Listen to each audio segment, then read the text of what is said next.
avec Kevin Derblum. Bonjour Kevin. Bonjour Ilana, bonjour Christophe et bonjour bonne à année. tous et bonne année. Voilà. Oui. Alors je ne sais pas jusqu'à quand on peut souhaiter bonne année ni à qui. Ça doit sûrement dépendre des gens car par exemple ma boulangère me souhaite bonne année tous les jours depuis le 1er janvier. Donc soit elle m'apprécie vraiment, soit elle est obligée de le faire contractuellement, ce qui est fort probable vu que je l'ai surprise en train de le dire à d'autres clients.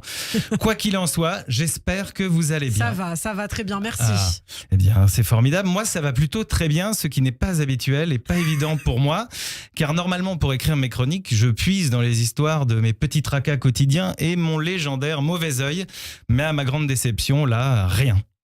J'avais pourtant mis toutes mes chances de mon côté afin d'avoir de quoi me plaindre, puisque je suis parti en vacances avec ma femme, mes 2 enfants et mes beaux-parents. Sur le papier, mes vacances avaient tous les ingrédients pour être périlleuses, mais vous le savez, j'aime le risque.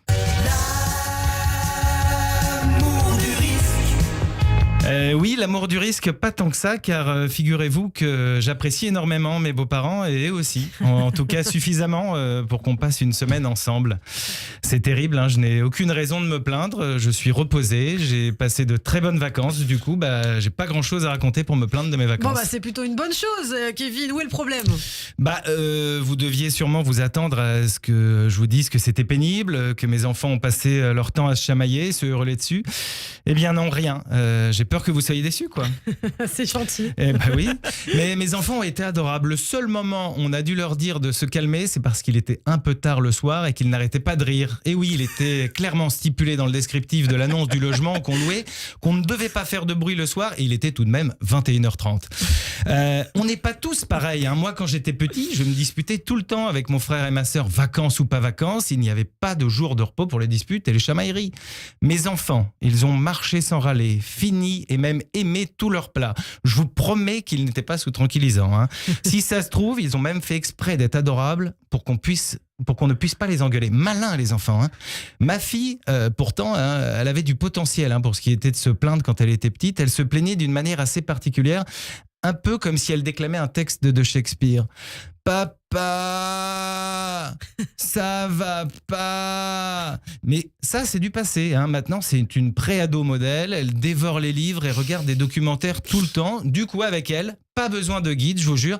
Ma fille, pendant ses vacances à Porto, c'était Laurent Deutsch. Saviez-vous que Porto est l'une des plus anciennes villes d'Europe ?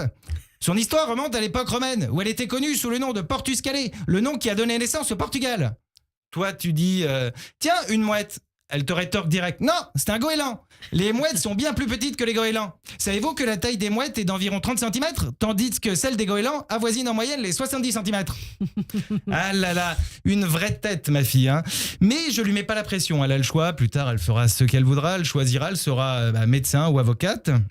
Non, je suis pas du genre à mettre la pression à mes enfants quand même. Une vraie mère juive. Mais non, voyons. Ça me rappelle un dimanche matin où, en allant voir une pièce de théâtre pour enfants avec ma fille, j'ai assisté à une conversation entre parents. Nous, on revient de son cours de violon et cet après-midi, il a sa leçon de piano. On essaie de pas lui mettre trop la pression en lui faisant faire trop de choses. C'est fou ces parents qui sont comme ça sur le dos de leurs enfants. Alors si ma fille, c'est Laurent Deutsch, mon fils de presque 6 ans, lui c'est un papy de 72 ans. Sa nouvelle passion, accrochez-vous bien, c'est le tarot. Hein, il te sort des phrases, t'as l'impression d'être dans un club de bridge du 3e âge. Oh non, il a le petit dans le chien. Heureusement, j'ai l'excuse et un bout. Tiens, je vais faire une cinglette là. Bon, visiblement, il ne compte pas s'arrêter là. Il m'a annoncé très sérieusement que comme il se débrouillait bien aux dames, il allait se mettre aux échecs. Si d'autres parents l'apprennent, c'est moi qui vais passer pour le parent qui met la pression. Bref, j'ai vraiment passé de bonnes vacances, je suis reposé. Et... Ah oui, j'oubliais, pour couronner le tout, j'ai demandé ma femme en mariage et elle a dit oui. Mais Mazel Tov. Merci. Mais quelle belle nouvelle. Bravo. Voilà, je vous souhaite à tous que 2025 soit aussi joyeux que mon début d'année. Alors, bonne journée à tous et merci de m'avoir écouté. Mais bonne journée à vous, quelle belle nouvelle. Annoncée à l'antenne, on dirait que on n'était pas prêt du tout. Oui. Vu que moi, je lis pas les chroniques avant, je laisse la surprise. Bravo, Mazel Tov. C'est un mariage qui aura lieu dans l'année. Plutôt en 2026, au beau jour, je pense. Le temps de préparer. Le temps de réfléchir. Ouais. Elle peut encore changer d'avis, voilà, tout à fait. Merci beaucoup, Kevin Derblum. On vous retrouve avec grand plaisir chaque semaine sur Radio J. Tout de suite, l'invité de Christophe Barbier, Anne-Charlène Bézina, politologue spécialiste du droit public et constitutionnel.